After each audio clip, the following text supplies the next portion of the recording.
So the next thing is, I think I'm going to mount 4 of these air cylinders up on top of here somehow, somewhere, plus a small air cylinder, or a small, it's a pressure vessel, but not really, because it's not going to really have any pressure in it. Well, it's going to have a vacuum in it, but it's going to be a very low vacuum.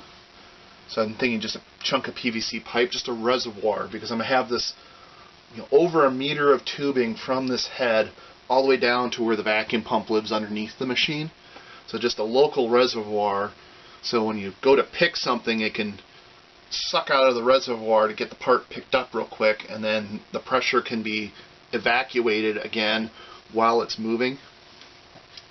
Versus if I just had the long tube and the valve, when the valve opened, it'd exhaust the vacuum in the tube from the air being sucked up, and you'd have a weak vacuum at the beginning. Versus if it just has to go to that local container, it's much quicker. It's sort of pneumatic resistance. That long tube has a lot of pneumatic resistance to it, so it's very slow to react to step demands, which these valves would be. Where having a reservoir up here is like a capacitor, so it can respond fast to those demands and get things going. But anywho, I need to mount that tank in 4 of these. The reason for 4, one's going to be vacuum, so you open it up and it puts vacuum to the tip.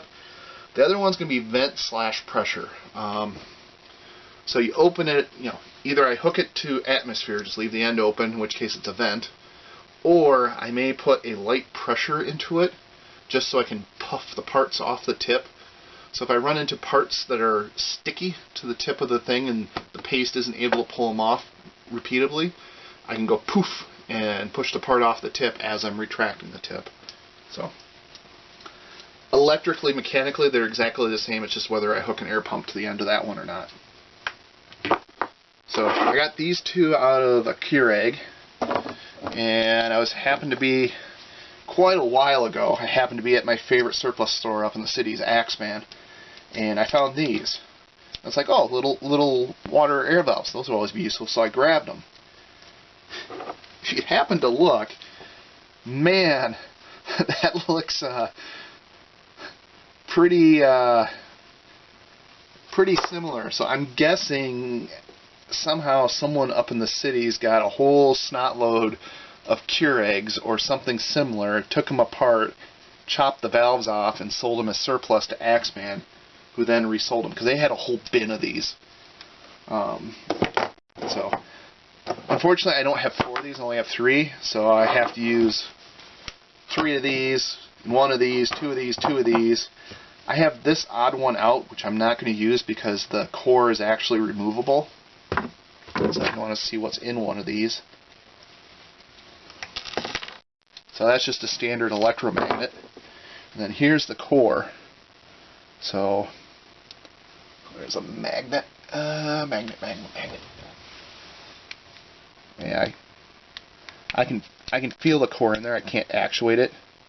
Oh, there it goes.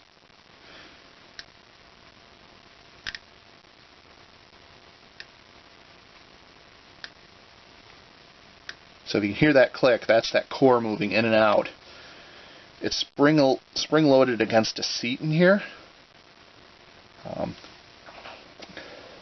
mean, it seals good enough that I can't blow through it or suck through it, so I can't bypass that. But as soon as you activate the piston in there, then I can blow through it with no problems.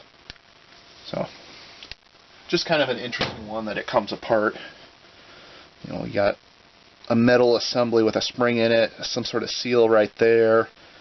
Your seats are down here, which I can't see because the plastic's too thick, but just an interesting one, and the fact that I can rotate it in case it doesn't line up correctly in whatever application I'm using it in is kind of nice. So,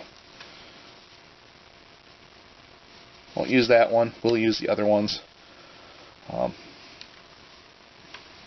They're all 12-volt DC devices, so that's a voltage I should have available somewhere on the machine. If not, I can make it. It would have been nice if they're 5-volt, because the bulk of my sensors are all 5-volt, but I can deal with 12. If I have to, I'll regulate the 24 volts or whatever I run my stepper motors on down just to run these the simple linear regulator because their duty cycle is pretty low. Actually, I take that back. The duty cycle won't be low because the vacuum solenoid will have to be on the entire time a part's on there. The vent solenoid will be low because it's just at the end of the strokes, or when I go to place the part is the only time that the vent solenoid will be turned on.